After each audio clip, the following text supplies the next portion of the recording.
সুপ্রিয় দর্শক, আজকে আমি তিলের পাঁপড় নিয়ে এসেছি।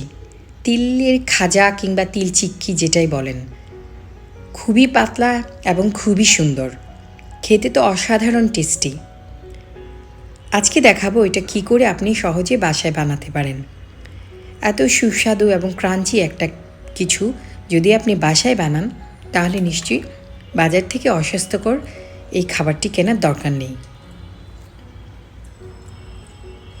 এটা খুব সহজে তৈরি করা যায় এবং মাত্র 2টি উপকরণে আমি এটি তৈরি করে দেখাবো। চলুন, এর জন্য আমি হাফ কাপ তিল নিয়েছি। আমি সাদা তিল নিয়েছি। আমি কড়াইয়ে তিল ঢেলে দিচ্ছি এবং হালকা আঁচে তিলগুলো আমি ভেজে নিব।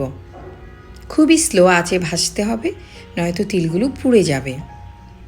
এভাবে 2-3 মিনিট যদি এভাবে ভাজা হয়, তাহলে এটা চমৎকার ভাজা হয়ে যাবে।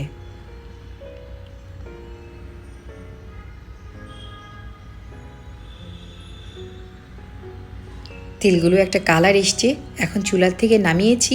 তারপর আমি নেড়ে চেড়ে একটু ভেজে নিচ্ছি। দেখতেই পাচ্ছেন খুব সুন্দর একটা কালার চলে এসছে। আমি একটা বাটিতে তিলগুলো ঢেলে রাখছি।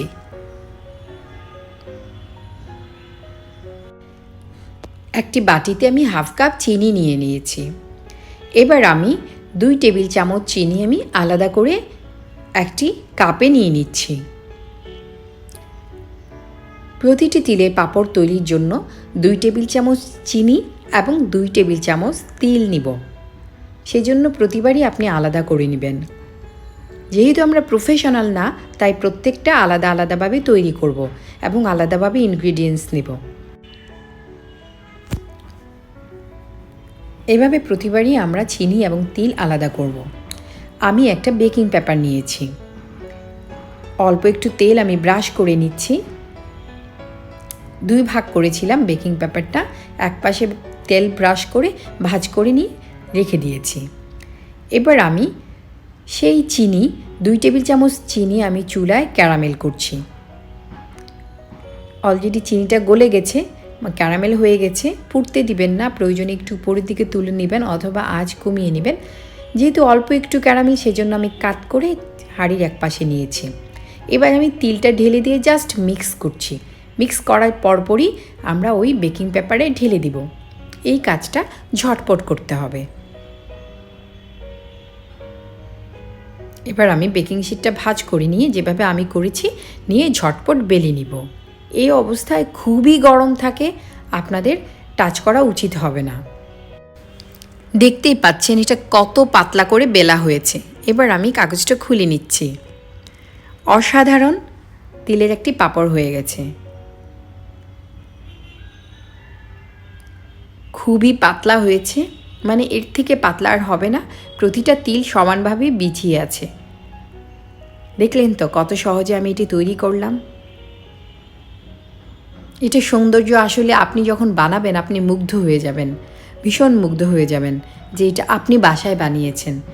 আবারও 2 টেবিল চামচ তিল নিয়ে নিচ্ছি এবং 2 টেবিল চামচ চিনি নিচ্ছি। চিনিটাকে ক্যারামেল করব আর জাস্ট মিক্স করব তিলটা, যেটা আপনি কড়াইয়ে নিয়েও এখানেও মিক্স করতে পারেন। চুলার উপর করতে হবে জরুরি না, পুড়তে দিবেন না। একটু মিক্স করে গরম গরম ঝটপট ঢেলে দিচ্ছি। কাগজটার মাঝখানে ঢালার চেষ্টা করবেন যাতে সমানভাবে ছড়িয়ে রাখার জন্য জায়গা পায়। ভাঁজ করে নিচ্ছি, আবার ঝটপট বেলে নিচ্ছি। আপনি সাইজের দিকে যাওয়ার দরকার নেই। আপনি চাইলে সুন্দর সুন্দর সাইজ বানাতে পারেন, গোল করে বেলতে পারেন, কিন্তু খুব গরম থাকবে। আর আমরা প্রফেশনাল না, আমাদের অত সুন্দর সাইজ হবে বিষয়টা চিন্তা করার দরকার নেই। এই যে খুলে নিলাম। অপেক্ষা করারও দরকার হয় না, মুহূর্তেই শক্ত হয়ে যায় এবং আপনি খুলে নিতে পারেন। আমি তো বানাচ্ছি আর একটু একটু করে খেয়ে নিচ্ছি, এত টেস্টি লাগছে। খুব সুন্দর হয়ে গেছে, সাইজ তো আমার মাশাআল্লাহ। আরেকটা বানিয়ে নিয়েছি। এই তো অনেকটা সুন্দর সাইজ হয়ে গেছে। এবার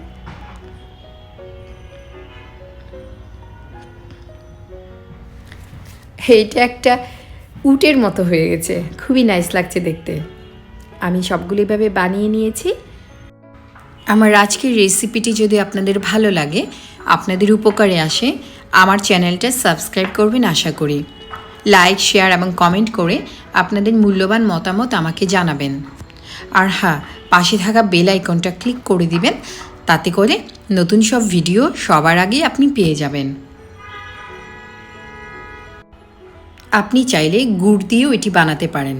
যদি বাসায় এত ভালো খাবার বানাতে পারেন, রেস্টুরেন্ট থেকে কেনার কি দরকার?